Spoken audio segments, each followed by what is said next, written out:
This morning, a new document coming to light claims in the mid-2000s, President Trump called police about Jeffrey Epstein. Let me throw to one other thing, because the other big thing, and then you're going to hit the Olympic stuff, which is super, super interesting and actually kind of connected to this story when we generally talk about, feelings around America and all that stuff.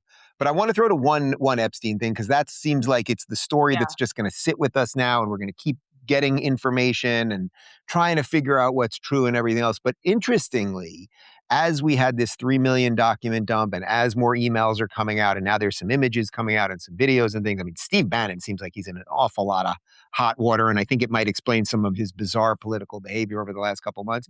But anyway, it's looking more and more like Donald Trump is totally exonerated, which is exactly what I kept saying for the 4 years that the Democrats had all the power to release all this. They didn't. And when they tried to derail his presidency, they didn't do anything with this. So if there was a smoking gun around him, we obviously would have got it already.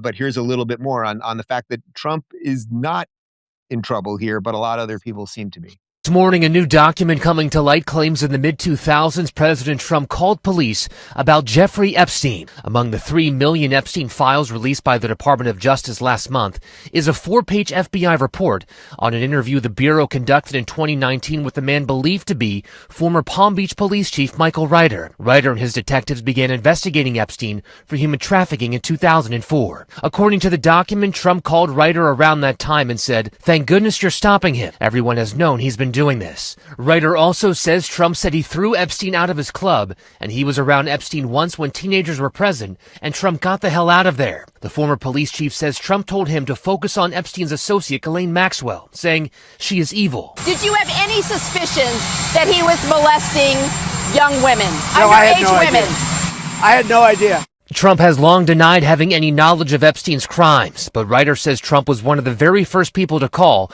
when people found out that they were investigating Epstein. All right, so there's a lot here, Sage. I believe Trump here. I really do. First off, everything about that story rings true, that like if he knew there was a bad guy around Mar-a-Lago, he would have got rid of him. The fact that they say that around the time of the investigation, he's tipping off the police over there, like it all kind of sounds right. Now, was Trump around him and there were women around and all that other stuff? Yeah, probably. And that's the weird thing. I think we talked about this once.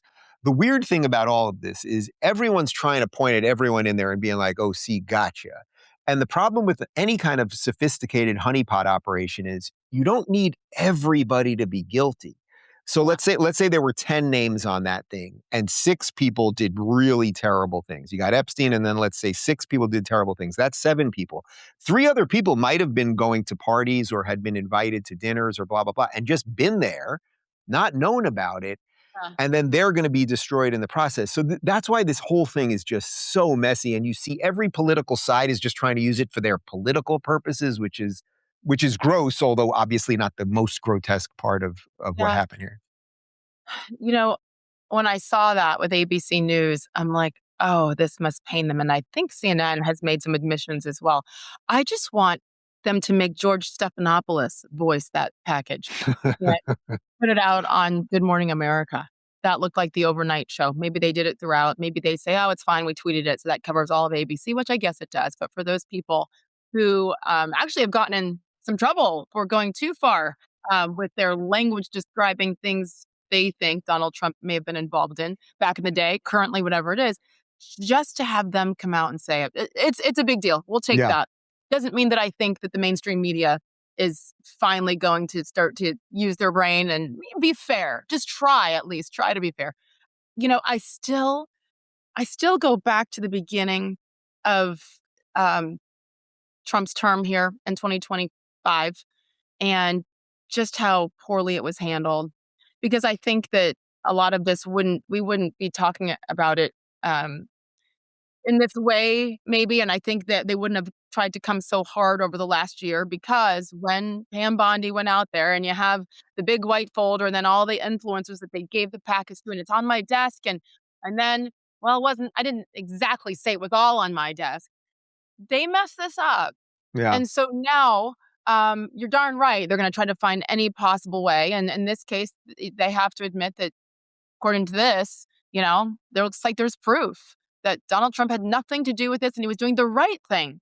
He actually could have just remained silent, but instead he took it to the next step and tipped people off and was telling the right people to try to get him to stop it. But it makes me sad that it was handled poorly from the get-go.